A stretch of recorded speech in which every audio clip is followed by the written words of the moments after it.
जय हिंद दोस्तों। स्वागत है आप सभी का प्रताप एकेडमी के डिफेंस वॉरियर चैनल पर। और मैं हूं अंकित सिंह राणा। और उम्मीद करता हूं आपकी जो तैयारी है आर्मी एग्जाम की काफ़ी अच्छी चल रही होगी। और उसी तैयारी को चेक करेंगे आज हम। ठीक है, जीके का दूसरा मॉक टेस्ट है। तो अगर चैनल पे नए हो, आपने नहीं देखा है अभी तक पहले कोई भी वीडियो हमारी, कोई भी मॉक टेस्ट आपने नहीं दिया है, तो चैनल को सब्सक्राइब करो।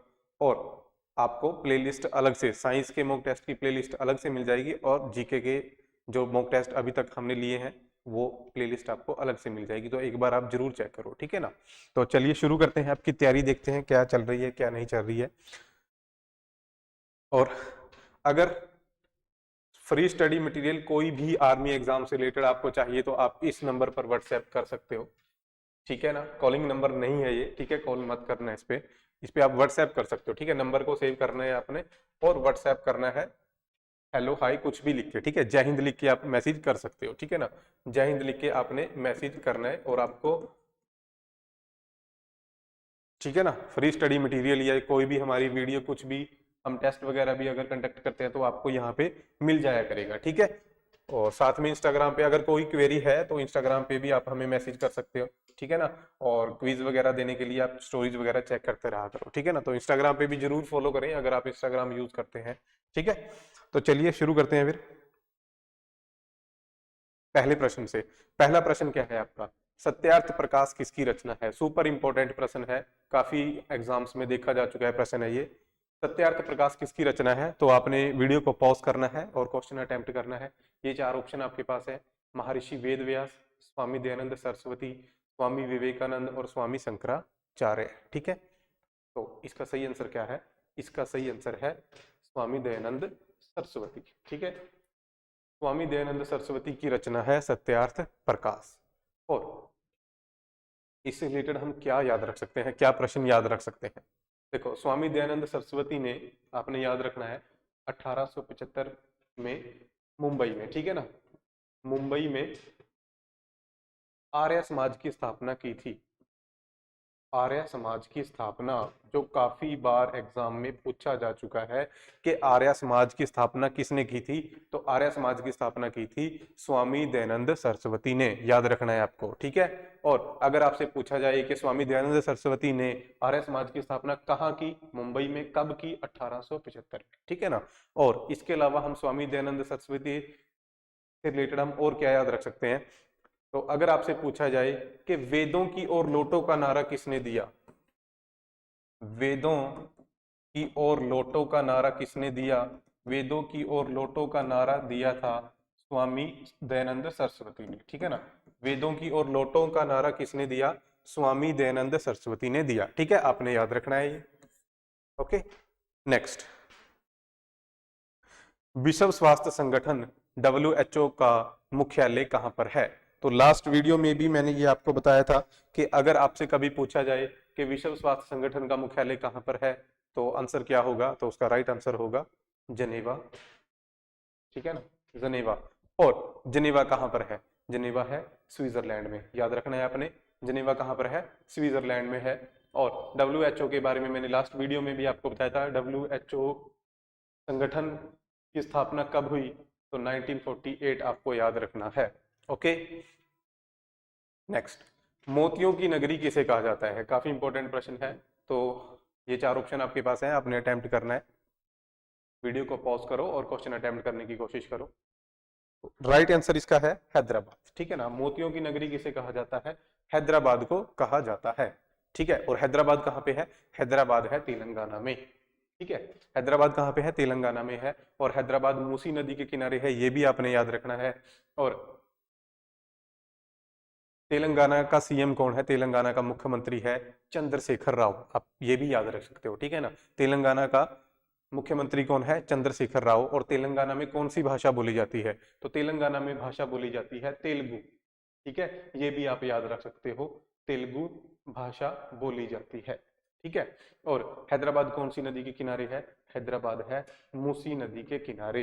हैदराबाद में आपको क्या मिलेगा? हैदराबाद में आपको मिलेगी चार मीनार, ठीक है, चार मीनार, ये भी याद रखना है। हैदराबाद में आपको मिलेगा फलक नुमा पैलेस, फलक नुमा पैलेस, ठीक है ना। फलक नुमा पैलेस आपको हैदराबाद में मिलेगा। ठीक है जी। हैदराबाद का अगर पुराना नाम पूछा जाए तो हैदराबाद का पुराना नाम है भाग्यनगर, भाग्यनगर। ठीक है, ये कुछ प्रश्न है जो आप हैदराबाद से रिलेटेड याद रख सकते हो। ठीक है, यहाँ पे ऑप्शन में एक लखनऊ भी है। लखनऊ को हम बोलते हैं नवाबों की नगरी। लखनऊ को क्या बोलते हैं? नवाबों की नगरी, नवाबों की नगरी। ओके, और अहमदाबाद को भी आप याद रख सकते हो। अहमदाबाद कहाँ पे है? गुजरात में है। और अहमदाबाद को हम बोलते हैं भारत का मैनचेस्टर। ठीक है ना, भारत का मैनचेस्टर, क्योंकि यहाँ पे कपड़े की बहुत ज्यादा मिलें हैं। ठीक है ना, टेक्सटाइल मिल्स जो होती हैं। नेक्स्ट, भारत का पहला प्रधानमंत्री कौन था जिसने त्याग पत्र दिया? ठीक है ना, तो क्वेश्चन को प्रॉपरली पढ़ना है, कभी इतना पढ़ के ही आप जवाहरलाल नेहरू टिक कर दो। ठीक है ना, भारत का पहला प्रधानमंत्री कौन था जिसने त्याग पत्र दिया? तो ये चार ऑप्शन आपके पास है, जवाहरलाल नेहरू, मोरारजी देसाई, लाल बहादुर शास्त्री और मनमोहन सिंह। तो इसका सही आंसर क्या है? इसका सही आंसर है मोरारजी देसाई। इसका सही आंसर क्या है? Morarji Desai first prime minister थे इंडिया के जिन्होंने रिजाइन दिया था अपनी पोस्ट से। ठीक है ना, तो याद रखना है आपने, पहले प्रधानमंत्री थे जिन्होंने इस्तीफा दिया था। त्याग पत्र मतलब इस्तीफा। इन्होंने इस्तीफा कब दिया? हालांकि ये आपसे नहीं पूछा जाएगा कब दिया, ये 1977 से लेकर 1979 तक भारत के प्रधानमंत्री रहे हैं। ठीक है ना, मोरारजी देसाई से रिलेटेड आप कुछ पॉइंट हैं जो याद रख सकते हो, जैसे मोरारजी देसाई के समाधि स्थल को क्या कहा जाता है? अभय घाट। ठीक है, ये आप याद रख सकते हो। मोरारजी देसाई पहले गैर कांग्रेसी प्रधानमंत्री थे। ठीक है ना, अगर आपसे पूछा जाए भारत का पहला वो प्रधानमंत्री कौन था जो कांग्रेस पार्टी से नहीं बिलोंग करता था, यानी गैर कांग्रेसी प्रधानमंत्री, तो भारत के पहले गैर कांग्रेसी प्रधानमंत्री थे Morarji Desai, first non Congress prime minister. ठीक है जी। और इसके अलावा संसद में सबसे ज्यादा बार बजट पेश करने वाले व्यक्ति कौन थे? अगर आपसे कभी ये पूछा जाए कि संसद में सबसे ज्यादा बार बजट पेश करने वाले व्यक्ति थे मोरारजी देसाई, 10 बार इन्होंने बजट पेश किया। ठीक है ना, लोकसभा में बजट पेश होता है। और अगर आपसे कभी पूछा जाए भारत के सबसे बुजुर्ग प्रधानमंत्री कौन थे, सबसे ज्यादा उम्र में जाके प्रधानमंत्री बनने वाले, तभी आपका आंसर क्या होगा? मोरारजी देसाई होगा। ठीक है, तो यहां तक ओके है। और भारत के पहले प्रधानमंत्री कौन थे ये तो आपको पता ही है, भारत के पहले प्रधानमंत्री थे जवाहरलाल नेहरू। नेक्स्ट है जी, बहिष्कृत हितकारिणी सभा, बहिष्कृत हितकारिणी सभा के संस्थापक कौन थे? ये चार ऑप्शन आपके पास हैं, वीडियो को पॉज करो और क्वेश्चन अटेम्प्ट करो। ठीक है, राइट आंसर इसका है भीमराव अंबेडकर, यानी बी आर अंबेडकर। ठीक है ना, बी आर अंबेडकर जो थे इन्होंने मुंबई में बहिष्कृत हितकारिणी सभा का गठन किया था। ठीक है ना, और भीमराव अंबेडकर के बारे में आपको पता है, इनकी जो जयंती है वो 14 अप्रैल को मनाई जाती है। ठीक है ना, इनकी जो जयंती है वो 14 अप्रैल को मनाई जाती है। भारत के संविधान का जनक इन्हें कहा जाता है। ठीक है ना, भारत के संविधान का जनक पिता इन्हें कहा जाता है। ठीक है ना, याद रखना है आपने, और बाकी फिर कभी डिस्कस करेंगे। ठीक है, नेक्स्ट है, गांधी जी ने सविनय अवज्ञा आंदोलन कब शुरू किया? तो गांधी जी के बारे में आपने बताना है, सविनय अवज्ञा आंदोलन की शुरुआत अब उन्होंने कब की? सविनय अवज्ञा आंदोलन यानी सिविल डिसोबीडियंस मूवमेंट, जिसे हम CDMB बोल देते हैं। ठीक है ना, सिविल डिसोबीडियंस मूवमेंट। ठीक है, तो ये चार ऑप्शन आपके पास है, और इसका सही आंसर क्या है? इसका सही आंसर है बी 1930। ठीक है ना, बी 1930 में गांधी जी ने सविनय अवज्ञा आंदोलन की शुरुआत की। ठीक है, और गांधी जी ने सबसे पहला आंदोलन कब और कहां किया? तो गांधी जी ने सबसे पहला आंदोलन किया था 1917 में, और कहां किया था? चंपारण। कहां किया था? चंपारण। ठीक है ना, आपने याद रखना है चंपारण। ठीक है, चंपारण आंदोलन, और चंपारण बिहार में है भाई। ठीक है ना, बिहार में है। उसके बाद 1918 में उन्होंने किया अहमदाबाद मील स्ट्राइक या अहमदाबाद मील आंदोलन। ठीक है ना, याद रख लेना। और 1918 में ही उन्होंने फिर किया खेड़ा सत्याग्रह। ठीक है ना, खेड़ा भी गुजरात में है। ये पहले तीन उनके छोटे छोटे आंदोलन थे जो किसी कस्बे या किसी राज्य तक सीमित थे। ठीक है ना, फिर उन्होंने सबसे बड़ा आंदोलन पूरे देश में पूरे देश के लेवल पे किया 1920 में, जिसे हम बोलते हैं असहयोग आंदोलन। क्या बोलते हैं? सहयोग आंदोलन, ठीक है ना। फिर उसके बाद 1930 में उन्होंने किया सविनय अवज्ञा आंदोलन, ठीक है। और फिर 1942 में उन्होंने किया भारत छोड़ो आंदोलन, भारत छोड़ो आंदोलन। ये 6 आंदोलन याद रख लेना, बहुत है, इनफ है, यहीं से क्वेश्चन आ जाएगा, ठीक है ना। गांधी जी के कुल 6 आंदोलन याद रख लेना, 17, 18, 18 वाले 3 ये हो गए और 3 ये हो गए, जो पूरे देश के लेवल पे थे, 1920, 1930 और 1942, ठीक है। ओके, नेक्स्ट, विश्व हिंदी दिवस कब मनाया जाता है? तो विश्व हिंदी दिवस आपने बताना है, ये 4 ऑप्शन आपके पास हैं, 10 जनवरी, 9 जनवरी, 14 सितंबर और 21 फरवरी, ठीक है। क्वेश्चन वीडियो पॉज करो और क्वेश्चन अटेम्प्ट करो, ठीक है। तो इसका सही आंसर क्या है? वर्ल्ड हिंदी डे, विश्व हिंदी दिवस मनाया जाता है 10 जनवरी को। कब मनाया जाता है? 10 जनवरी को मनाया जाता है। और अगर इसमें मैं विश्व हटा दूं, ठीक है ना, विश्व मैंने हटा दिया, क्वेश्चन चेंज हो गया भाई, क्वेश्चन चेंज हो गया। अब हिंदी दिवस कब मनाया जाता है? तो इसका आंसर भी चेंज हो जाएगा, इसका आंसर हो जाएगा 14 सितंबर। अंडरस्टैंड? अगर आपसे पूछा जाए विश्व हिंदी दिवस तो आंसर होगा 10 जनवरी, और अगर आपसे पूछा जाए हिंदी दिवस तो हिंदी दिवस होएगा 14 सितंबर। दोनों में फर्क है और आपने भी दोनों को अलग अलग ही याद रखना है, ठीक है। यहाँ पे 9 जनवरी है, 9 जनवरी को मनाया जाता है प्रवासी भारतीय दिवस, प्रवासी भारतीय दिवस, ठीक है ना, प्रवासी भारतीय दिवस यानी NRI डे। जब 9 जनवरी 1915 को गांधी जी साउथ अफ्रीका से भारत वापस आए थे, तब उस दिन की याद में ये डे मनाया जाता है, ठीक है ना।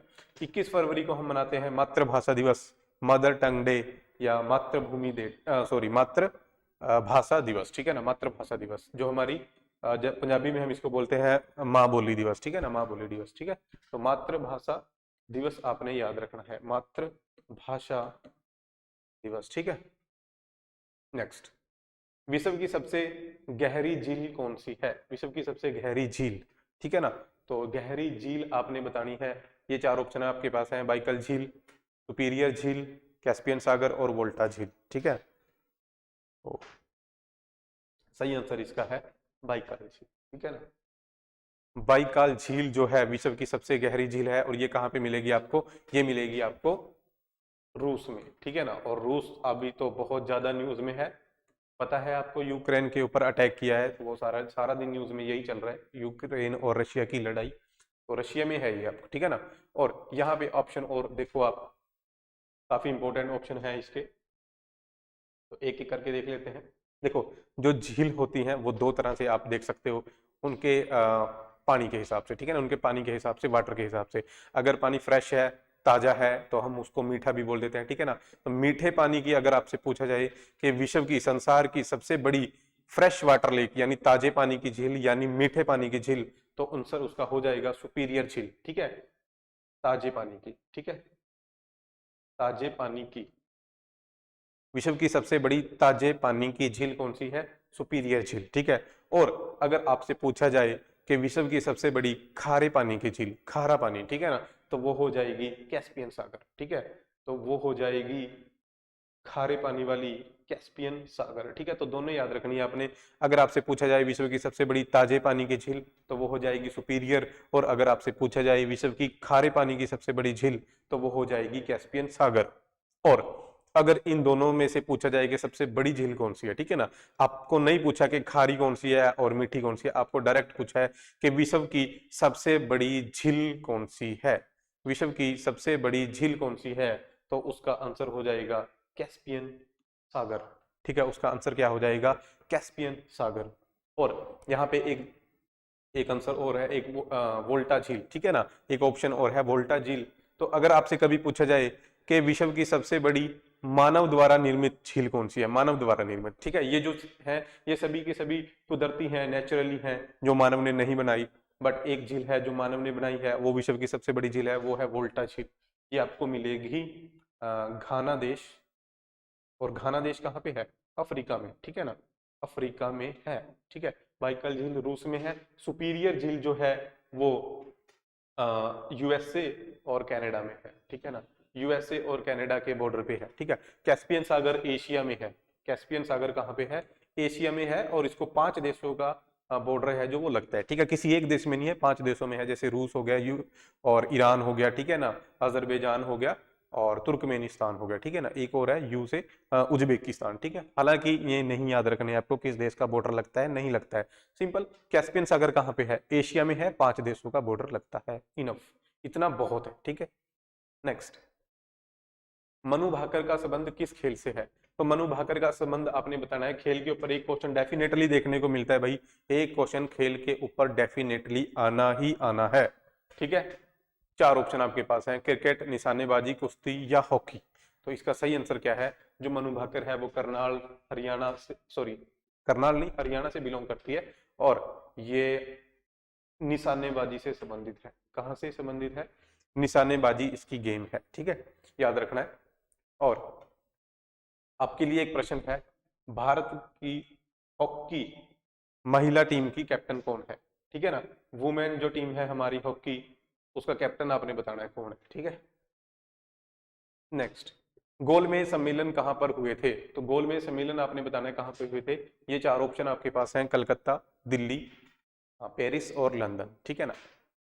इसका सही आंसर क्या है? इसका सही आंसर है डी, लंदन में हुए थे, ठीक है ना। कहां पे हुए थे? लंदन में हुए थे गोलमेज सम्मेलन। ओके, गोलमेज सम्मेलन टोटल कितने हुए?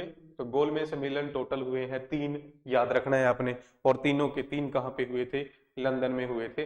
गोलमेज कुछ भी नहीं है, एक तरह की कॉन्फ्रेंस है जहां पे जो ब्रिटेन वाले थे, लंदन वाले, वो जो अंग्रेज थे, जब देश हमारा गुलाम था, तब उन्होंने क्या किया, जितने भी हमारी पॉलिटिकल पार्टियां थी, राजनेता थे, या अलग अलग पार्टी के अलग अलग धर्मों के जो लीडर थे, सभी को बुलाया, और टेबल, आप ऐसे समझो कि उनके पास एक गोल मेज था और सबको वहां पे बिठाया था, और सबकी जो डिमांड थी कि वो क्या क्या चाहते हैं, देश में क्या सुधार चाहते हैं, तो वो सब उनसे पूछा गया था, ठीक है ना। और फिर उसके बाद जो अंग्रेज थे, उन्होंने अपने जो एक्ट, जो कानून बनाए हैं, वो उस हिसाब से उन्होंने बनाने शुरू किए थे, ठीक है ना। तो ऐसा उन्होंने 3 बार किया है, 3 गोल में सम्मेलन हुए हैं, तीनों के 3 लंदन में हुए हैं।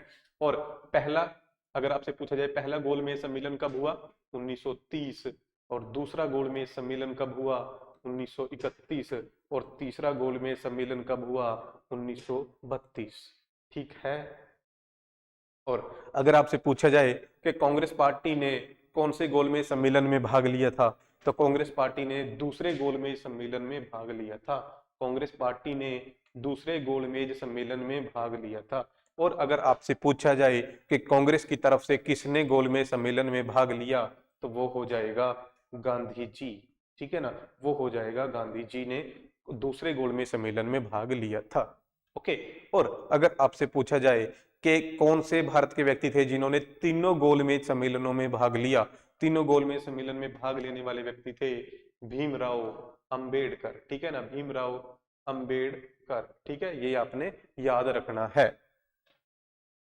नेक्स्ट, भारत का मूल संविधान किस भाषा में लिखा गया था? तो भारत का मूल संविधान आपने बताना है, ये 4 ऑप्शन आपके पास है, हिंदी, इंग्लिश, संस्कृत, या फिर हिंदी और इंग्लिश दोनों, ठीक है। तो वीडियो को पॉज करो, क्वेश्चन अटेम्प्ट करो आप। तो इसका राइट आंसर है बी, इंग्लिश में, ठीक है ना। तो भारत का जो मूल संविधान था वो सबसे पहले इंग्लिश में लिखा गया था, मूल संविधान जो सबसे पहले बना था, ठीक है ना, ओरिजिनल कॉन्स्टिट्यूशन, ठीक है ना, तो वो इंग्लिश लैंग्वेज में लिखा गया था। ओके जी। और संविधान की अगर हम बात करें, संविधान में कुल 22 भाषाओं को मान्यता प्राप्त है, ये आपने याद रखना है, डायरेक्ट पेपर में जो क्वेश्चन आ जाता है, ठीक है ना, कि कितनी भाषाओं को मान्यता प्राप्त है? 22 भाषाओं को मान्यता प्राप्त है। और ऐसा कहाँ लिखा है? ऐसा लिखा है संविधान की 8वीं अनुसूची में, 8वीं अनुसूची में लिखा है। तो अगर आपसे पूछा जाए कि भारत के संविधान की कौन सी अनुसूची में 22 भाषाओं का जिक्र है, तो अगर आपसे ऐसा पूछा जाए तो वो हो जाएगा 8वीं अनुसूची, ठीक है, यहां तक क्लियर है। नेक्स्ट, भारतीय रिजर्व बैंक का मुख्यालय कहां पर है? तो भारतीय रिजर्व बैंक का आपने मुख्यालय बताना है, ये 4 ऑप्शन आपके पास है, मुंबई, चेन्नई, कोलकाता और दिल्ली, ठीक है। और इसका राइट आंसर क्या है? इसका राइट आंसर है मुंबई, ठीक है ना, इसका राइट आंसर क्या है? मुंबई। तो जो रिजर्व बैंक ऑफ इंडिया है, भारतीय रिजर्व बैंक, उसका मुख्यालय कहाँ पे मिलेगा आपको? मुंबई में मिलेगा, उसका हेडक्वार्टर, ठीक है ना। और जितनी भी करेंसी है, जितने भी नोट जो हम छापते हैं, भारत देश, ठीक है ना, वो सभी किसके अंडर आते हैं? तो वो सभी भारतीय रिजर्व बैंक के अंडर आते हैं। या आप बोल सकते हो जितने भी करेंसी, जो भी हमारे नोट हैं, उनकी छपाई छपाई कौन करता है, उनको कौन प्रिंट करता है? तो वो भारतीय रिजर्व बैंक ही करता है, ठीक है ना, आपने याद रखना है। और अगर कभी ऐसा क्वेश्चन आए कि बैंकों के बैंकर के रूप में किसे जाना जाता है, मतलब जो हमारे बैंक हैं, है ना, काफी सारे बैंक हैं, जैसे एचडीएफसी बैंक हो गया, पंजाब नेशनल बैंक हो गया ना, उन सभी बैंकों का बैंकर कौन है, ठीक है ना, उन सभी बैंकों का बैंकर मतलब उनके ऊपर भी कौन सा बैंक आता है? तो वो आएगा भारतीय रिजर्व बैंक, ठीक है ना, भारतीय रिजर्व बैंक आपने याद रखना है। और भारतीय रिजर्व बैंक के अगर आपसे चेयरमैन पूछा जाए, ठीक है ना, या गवर्नर पूछा जाए, सॉरी चेयरमैन नहीं, आपने गवर्नर याद रखना है, क्योंकि क्वेश्चन में आपको गवर्नर पूछा जाएगा, ठीक है ना। तो भारतीय रिजर्व बैंक के गवर्नर अगर आपसे पूछा जाए तो वर्तमान में गवर्नर है शक्तिकांत दास, ठीक है ना, कौन है? शक्तिकांत दास, ठीक है जी। तो ये याद रखना है, ये डायरेक्ट पेपर में क्वेश्चन आ जाता है। नेक्स्ट है, जीएसटी लागू करने वाला पहला देश कौन सा था? तो जीएसटी लागू करने वाला पहला देश आपने बताना है। ये चार ऑप्शन आपके पास है, अमेरिका, भारत, ब्रिटेन या फिर फ्रांस, ठीक है। तो इसका सही आंसर क्या है? इसका सही आंसर है फ्रांस, ठीक है ना। दुनिया में सबसे पहले फ्रांस ने जीएसटी लागू की थी, उसके बाद दुनिया की अदर कंट्रीज ने वो चीज है जो वो जो कानून है वो कॉपी किया है, ठीक है ना। जीएसटी आपने याद रखना है। और जीएसटी की फुल फॉर्म क्या है? जीएसटी की फुल फॉर्म अगर आपसे पूछा जाए तो जीएसटी की फुल फॉर्म हो जाएगी goods and service tax, goods, ठीक है ना, गुड्स एंड सर्विस टैक्स आपने याद रखना है। जीएसटी की फुल फॉर्म पहले एग्जाम्स में पूछी जा चुकी है, ठीक है ना। Okay, next. अच्छा, एक चीज और आपने याद रखनी है, जीएसटी जब लागू हुआ भारत में, उस टाइम भारत के वित्त मंत्री कौन थे और प्रधानमंत्री कौन थे, ठीक है ना। तो प्रधानमंत्री थे नरेंद्र मोदी, और वित्त मंत्री थे हमारे अरुण जेटली, ठीक है ना। वित्त मंत्री कौन थे? अरुण जेटली, ठीक है। तो हमारे वित्त मंत्री यानी फाइनेंस मिनिस्टर थे अरुण जेटली, और प्रधानमंत्री थे नरेंद्र मोदी, ठीक है। नेक्स्ट, निम्नलिखित में से किसे रत्नाकर के नाम से जाना जाता है? तो रत्नाकर के नाम से आपने बताना है किसे जाना जाता है। ये चार ऑप्शन आपके पास है, महर्षि वेद व्यास, महर्षि वाल्मीकि, और चंद्रगुप्त मौर्य और चाणक्य, ठीक है। तो इसका राइट आंसर क्या है? इसका राइट आंसर है महर्षि वाल्मीकि। महर्षि वाल्मीकि जी का असली नाम था रत्नाकर, ठीक है ना। तो आपने याद रखना है महर्षि वाल्मीकि जी ने कौन से ग्रंथ की रचना की है? रामायण, है ना, रामायण। और महर्षि वेद व्यास ने महाभारत, यहां तक क्लियर है, महाभारत की रचना की थी। और चंद्रगुप्त मौर्य को आप के बारे में आपको पता ही है, चंद्रगुप्त मौर्य मौर्य वंश के संस्थापक थे, मौर्य वंश के संस्थापक थे, ठीक है जी। और चाणक्य की मदद से इन्होंने नंद वंश का खात्मा किया था। तो आप ये भी याद रख सकते हो, नंद वंश का खात्मा किसने किया या नंद वंश का अंत किसने किया? तो नंद वंश का अंत चंद्रगुप्त मौर्य ने किया था, ये भी आपने याद रखना है। और चाणक्य के बारे में आप ये याद रख सकते हो कि चाणक्य का असली नाम क्या था? चाणक्य का असली नाम था विष्णुगुप्त। क्या नाम था? विष्णुगुप्त, ठीक है जी। चाणक्य का असली नाम क्या था? विष्णुगुप्त, या चाणक्य को कौटिल्य के नाम से भी जाना जाता है, कौटिल्य, ठीक है। नेक्स्ट है जी, संसद की कार्रवाई में कितने सत्र चलते हैं? सत्र मतलब सेशन, अगर आपको इंग्लिश में ये वर्ड का मतलब जानना है तो सेशन यानी मीटिंग, ठीक है ना। तो संसद में की जो कार्रवाई चलती है संसद की, ठीक है ना, उसमें कितने सत्र चलते हैं एक साल में? तो इसका सही आंसर क्या है? इसका सही आंसर है 3। इसका सही आंसर क्या है? 3 है, ठीक है ना। संसद में 3 तरह के सत्र चलते हैं, 3 तरह के सेशन चलते हैं। साल में सबसे पहले आता है हमारा बजट, ठीक है ना, बजट सत्र चलता है, उसके बाद मानसून सत्र चलेगा, और फिर उसके बाद चलेगा सर्द सत्र, ठीक है ना, शीतकालीन सत्र यानी विंटर सेशन हम उसको बोल देते हैं। तो ये 3 तरह के सेशन चलते हैं, ठीक है ना। संसद के बारे में आपने याद रखना है, अगर आपसे पूछा जाए संसद में कितने सदन होते हैं, ठीक है ना, संसद में कितने सदन होते हैं, तो आपका आंसर होगा 2 सदन होते हैं। कौन कौन से? एक होता है राज्यसभा,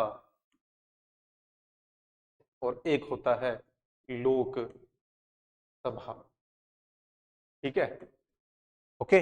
और अगर आपसे पूछा जाए कि भारत की संसद के कितने अंग हैं या भाग हैं, ठीक है, तो संसद के कितने अंग हैं या भाग हैं, तो वो हो जाएंगे 3। समझो बात। अगर उन्होंने पूछा है संसद के कितने सदन हैं, सदन का मतलब होता है हाउस, ठीक है ना, तो कितने हाउस हैं या कितने सदन हैं, तो वो आंसर होगा 2। और अगर आपसे पूछा जाए कि कितने अंग हैं, तो अंग आंसर हो जाएगा 3। कौन कौन से वो 3 अंग हैं, कौन कौन से वो 3 भाग हैं, ठीक है, तो वो मैं आपको बता देता हूं। एक हो जाएगा वही राज्यसभा, नहीं, सबसे पहले हम लिखेंगे यहाँ पे राष्ट्रपति, ठीक है ना। तो सबसे पहले जो अंग है वो है राष्ट्रपति, और फिर दूसरे नंबर पे वही हो जाएगा राज्यसभा और लोकसभा, ठीक है। तो कंफ्यूज बिल्कुल भी नहीं होना है। अगर फिर भी कोई डाउट है तो पूछ लेना, कमेंट कर देना, या आप इंस्टाग्राम पे मैसेज कर देना, ठीक है ना। संसद के अगर आपसे सदन पूछें, हाउस पूछें, तो 2 होगा आंसर। कौन कौन से 2 सदन हैं, राज्यसभा और लोकसभा। और अगर आपसे अंग पूछा जाए, भाग पूछा जाए, तो 3 होंगे। कौन कौन से 3 हैं वो, राष्ट्रपति, राज्यसभा और लोकसभा, ठीक है। तो ये आपने याद रखने हैं। यहां तक कोई डाउट? तो ये था आज का मॉक टेस्ट। और वीडियो कैसी लगी आपने कमेंट करके जरूर बताना है, और भाई चैनल को सब्सक्राइब करना है, शेयर करना है, और अपने फ्रेंड्स के साथ ये जो वीडियो है इसको शेयर करना है।